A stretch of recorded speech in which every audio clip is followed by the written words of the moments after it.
नमस्कार दोस्तों, आपका स्वागत है हमारे चैनल बीएससी नोट्स फेयर में। आज हम लोग बहुपद गुंजावली क्या है, इससे रिलेटेड एक प्रमिका, इस सब का अध्ययन करेंगे। तो प्रमिका नंबर 1, मान लीजिए कि एफ और डी किसी क्षेत्र एफ पर शून्येतर बहुपद है, जहां जिससे degree of D less than equal than degree of F है। शून्येतर बहुपद अर्थात नॉन जीरो एलिमेंट। तब एफ एक्स में एक बहुपद जी विद्यमान है जिससे या तो F minus D G equal zero या degree of F minus D G less than degree of F, ये हमें प्रूव करना है। तो देखते हैं इसका प्रूफ क्या होगा। माना एफ और डी किसी क्षेत्र एफ पर शून्येतर बहुपद है जहाँ डिग्री ऑफ डी छोटा है या बराबर है डिग्री ऑफ एफ से।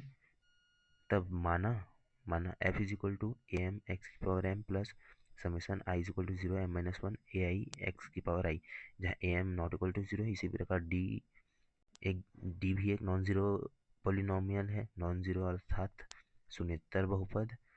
तो D is equal to B N X की power N plus summation I is equal to zero N minus one B I X की power I, B N not equal to zero है। तो ये कैसे होगा, यहाँ देखिए। जैसे आई की वैल्यू कहाँ से कहाँ तक है, आई की वैल्यू है आपके जीरो से एम माइनस वन तक के। तो जैसे ए आई एक्स की पावर आई है तो ए ज़ीरो एक्स की पावर ज़ीरो हो जाएगा। उसके बाद प्लस ए वन एक्स की power one dash dash dash a m है, सॉरी मिस्टेक हो गया, ए एम एक्स की power M minus one a m minus one x की पावर एम माइनस वन। और यहाँ प्लस में ऑलरेडी ए एम एक्स की पावर एम है तो ये एक पॉलिनोमियल ही बन जाएगा। तो इसको पॉलिनोमियल का समेसन रूप है, तो इसमें कोई शंका वाली बात नहीं है, एकदम आसान है। तो यहाँ पॉलिनोमियल मान लीजिए दो पॉलिनोमियल। तब हमें ये क्वेश्चन से है आपका एफ माइनस जी डी। तो जी की वैल्यू है ये a M upon B N bracket में एक्स की पावर एम माइनस एन।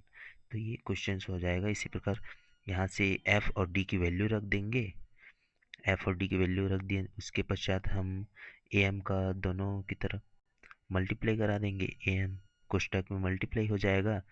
तो इस प्रकार आगे देखेंगे। तो ए एम का मल्टीप्लाई हो गया।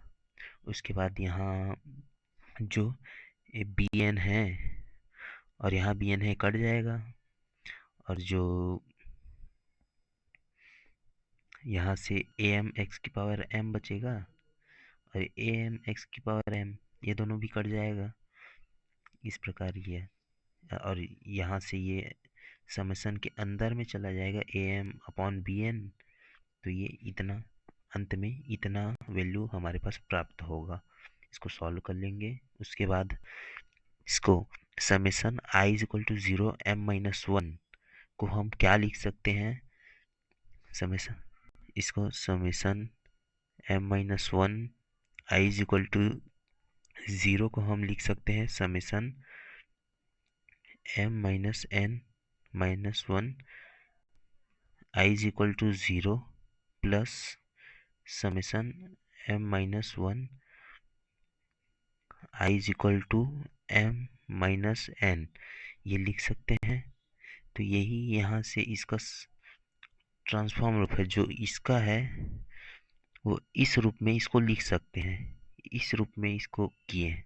ठीक है, यहाँ तक समझ आएगा। और ये जियो का त्यों लिख दिए हैं ये, तो ये हो गया। उसके बाद क्या करना है, उसके बाद हमको करना है जो n माइनस एन है उसको भी इस रूप में लिखा जा सकता है।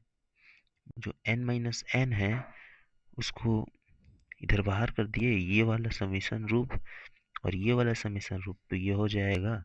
इसके बाद इसको कैलकुलेट करेंगे तो ये फाइनल आंसर क्या हो जाएगा, फाइनल आंसर हो जाएगा ये फाइनल इसका आंसर। उसके बाद हम इसे क्या मान सकते हैं,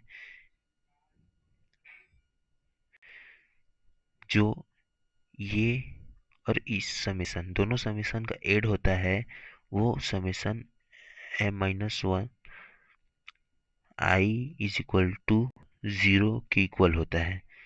समझे? तो इसको यहाँ पुट कर दिए हैं, और जो ये दोनों वैल्यू है, ये और ये वैल्यू, इसको हमने माना है सी आई, और एक्स आई का ज्यो का त्यों लिख दिए हैं। ये समझ आया? एक्स आई, और जहाँ सी आई और एक्स आई समेसन रूप को हमने एच की इक्वल मान लिया है, एच की इक्वल। ठीक है, तो यहाँ लिख देना है आपको, जहाँ सी आई ए ए आई और A I minus A M upon B N bracket into B I minus M minus n.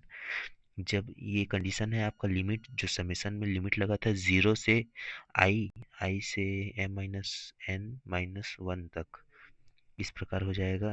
ये वाला इसका लिमिट ये हो जाएगा, जो यहाँ प्रीवियस दिया है आपका, यहाँ ये लिमिट, ये वाला लिमिट और ये वाला लिमिट, इसको यहाँ पुट कर देना है, यहाँ और इसके नीचे।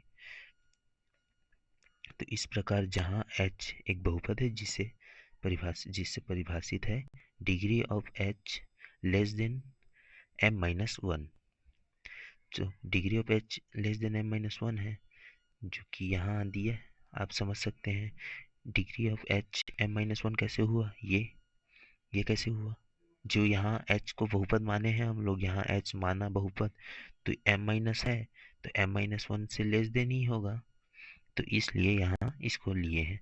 तथा माना जी की वैल्यू हमें ज्ञात है, जी की value A M upon B N into X की power M minus one N होता है।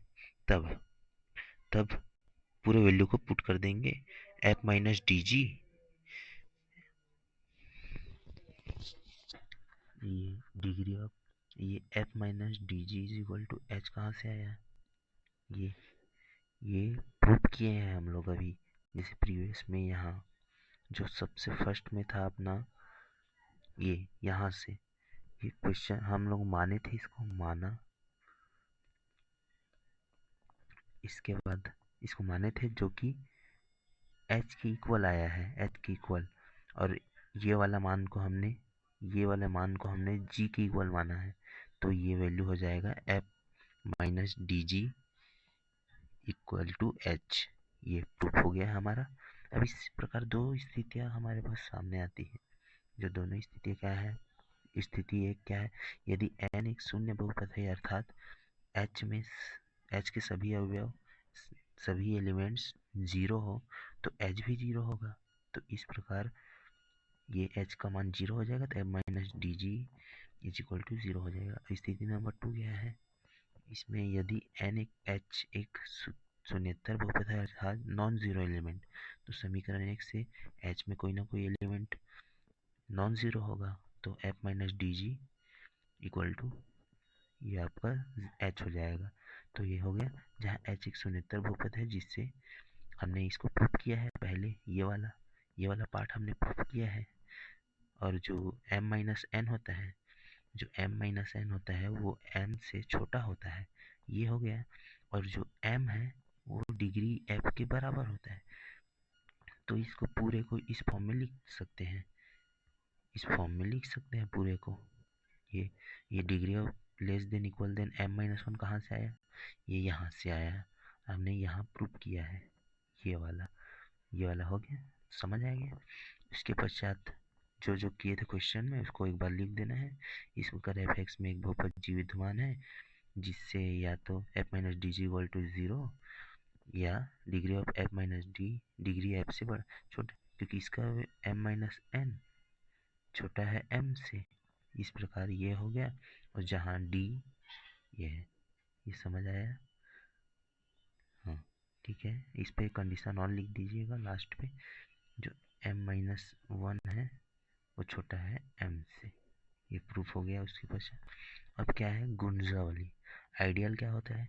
मान लीजिए एफ एक क्षेत्र है, एफ एक्स में गुणजावली एफ एक्स का एक उपसमष्टि m होता है, जिसे f g belongs to m होता है, जब भी f एफ एक्स में हो और g m में हो, तो ये गुणजावली की परिभाषा हो जाएगी।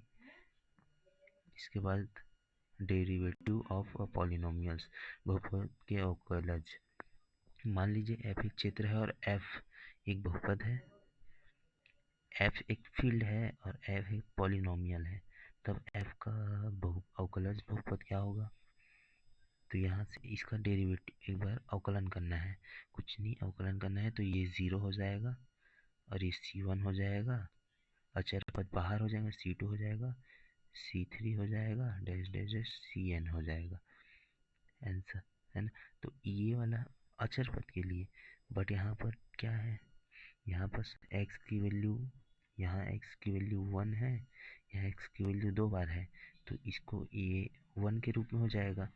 और ये वाला जो है हम जानते हैं, जो x की पावर 2 का अवकलज करते हैं तो 2x आता है, और जैसे x की पावर 3 का अवकलज करते हैं 3x का स्क्वायर आता है। तो यहाँ समझ आ गया तो कैसे हुआ है। हाँ, तो इस प्रकार इसका अवकलज कर लेना है एक बार, ये आ जाएगा। उसके बाद f dash is equal to d f संकेतन का प्रयोग करते हैं, जहाँ अवकलन रैखिक है, अर्थात डी एफ एक्स पर एक रैखिक संकारक है। हमारे पास उच्चतर कोटि की औपचारिक अवकलज D F F second order degree D square F F third order degree D की क्यूब एफ एक्सेट्रा होते हैं। इस प्रकार पॉलिनॉमियल प्रूफ हो जाता है। धन्यवाद, आगे के लेक्चर के लिए बने रहिए।